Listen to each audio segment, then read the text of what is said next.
Good afternoon and welcome to Legal Affairs. I'm Stephen Yap, your anchor for this afternoon. In the studio this afternoon we have Mr. Lawrence Ma, Barrister and Chairman of the Hong Kong Legal Exchange Foundation. Well, this afternoon's topic we'll be talking about Mr. John Lee, Chief Executive-elect or designate campaign and the YouTube ban. The YouTube has shut the account of Hong Kong's Chief Executive candidate John Lee over US sanctions taken against the then Secretary for Security over national security law. The YouTube operated by Google closed the account and removed it from the company's website. It is reported that Google complies with applicable US sanction laws and enforces related policies under its terms of service. After review and consistent with these policies, Google terminated the John Lee 2022 YouTube channel. Now, Mr. Ma, yes. What do you think is the main reason or hidden agenda surrounding the removal of John Lee's YouTube account despite US sanctions over the national security law as alleged by the US? Now let us go through the news first, and then recently there is a news publication that John Lee's YouTube channel has been blocked, and that was as early as in 20th of April. The reason for blocking his account is because he was listed by the US as specially designated nationals. And because he is specially designated national, there is a legal obligation by YouTube to block his account. That's the reason. And if you look for specially designated nationals, you'll be able to find a number of people or familiar faces. Now, those people are people who are responsible for the enactment as well as for the implementation of our very important national security law back in 2020.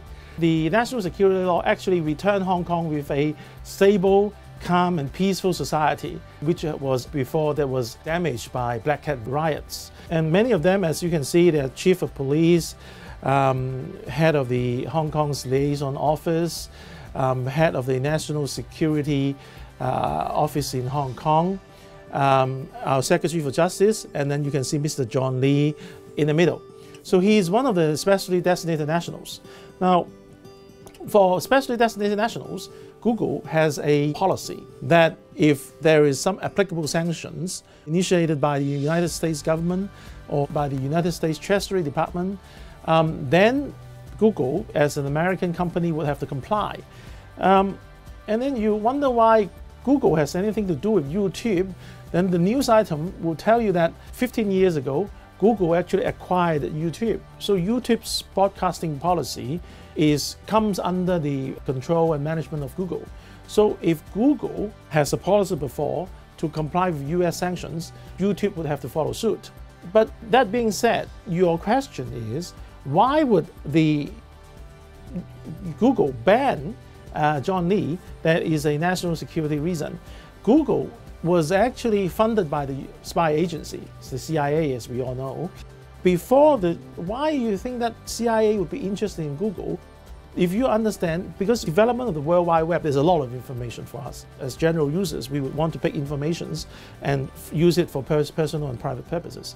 But for the CIA, as well as the NSA, which is the National Security Agency of the United States, they started a program back in 1995 because they understand that the World Wide Web has a lot of information. What we wanted to use is different from their perspective. The CIA and the NSA wanted to track down people. What they did is back in 1995, they recruit people from the Stanford University and run a program. These are computer genius. These computer genius include two people. One is called Sergey Brin and the other Larry Page. Now, these two persons are the founders of Google because they received, the founders of Google, they received a grant from the CIA and NSA, and then they created Google. And then the whole purpose of creating Google for the CIA is that the CIA would be able to efficiently track individual users and identify them.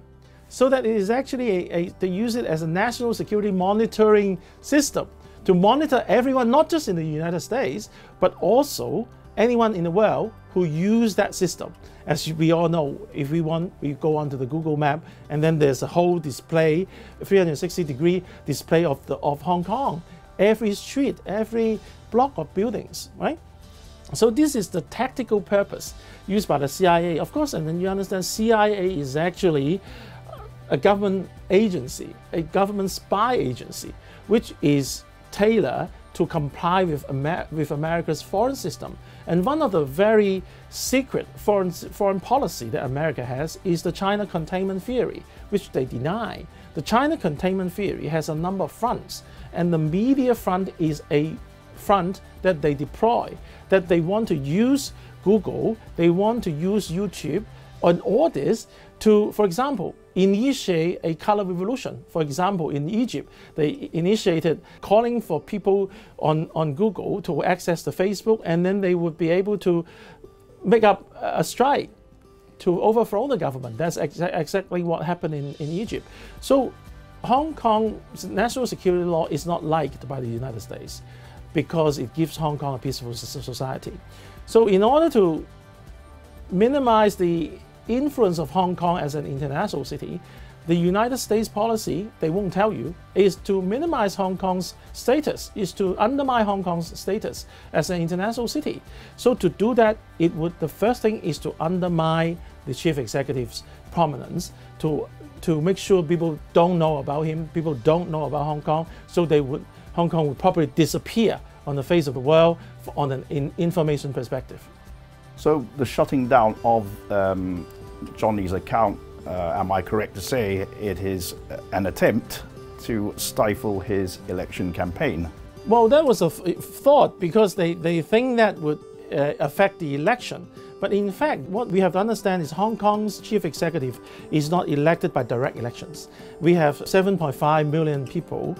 We have about 3 million plus voters. But the chief executive was not directly elected by these 3 million voters. The chief executive is indirectly elected. That means these 3 million voters, some of them would have to vote to elect the election committee members. And there is 1,500 election committee members in the system. And these 1,500 election committee members would be responsible to elect the chief executive. And these 1,500 election committee members, they do not get the news from YouTube. They get the news from Hong Kong televisions, newspapers, radios, and all this. So without watching YouTube, it would not affect at all their decision in who to elect and how to elect. But what is important is, because of this ban, Hong Kong's people in the world, in other parts of the world, would not be able to know via YouTube what John Lee wants to say. So it is actually an infringement of the long-established freedom of information principles promoted by the United Nations, because people in the world would have a right to know about what happened in Hong Kong, what is Hong Kong's public policy, what is John Lee's policy going to be, how is it going to affect their interaction with Hong Kong. Would they still want to trade with Hong Kong? Would they still want to come to Hong Kong? What is the residence requirement? Would they still want to deal with Hong Kong? So they would want to know about this policy, and YouTube is now blocking them. So it is actually an action that undermines freedom, the principle of freedom of information of the United Nations. Mr. Ma, as you're a member of the election committee representing the legal sector, have you read John Lee's policy concerning the law? Yes. He was wanting to promote Hong Kong as a international or Asian dispute resolution center. That has always been the plan. He is carrying on with that plan, but the problem is we are still stuck with reciprocal recognition of judgments between mainland China and Hong Kong. So this is very, very important, because in order to nurture Hong Kong to be an international or even Asian dispute resolution center, you want foreigners to come to Hong Kong as a place of dispute resolution, so that when Hong Kong has an arbitration or a judgment, that judgment or arbitration award can be enforced back in the mainland China, right? So if our judgment cannot be enforced in the mainland China, because currently there's a lot of hurdles, then it would lessen the attractions that Hong Kong might otherwise have to attract foreigners to come to Hong Kong to have their dispute dealt with in Hong Kong and enforced in the mainland China. If Hong Kong has completed the system of reciprocal recognition of judgment with mainland China litigants would be able to come to Hong Kong to enforce their judgments, and probably also via Hong Kong's judgment to enforce that Hong Kong judgment elsewhere in the world.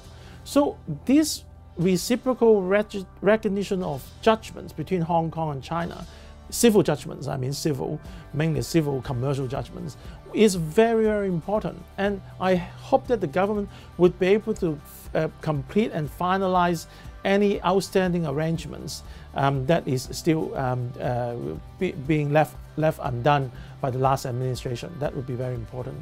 So you think that there would be a move towards more reciprocal enforcement of judgments here in Hong Kong? So there will be advanced further. Thank you, Mr. Ma. Yes. That is all for today, and thank you for watching Legal Affairs. See you next time.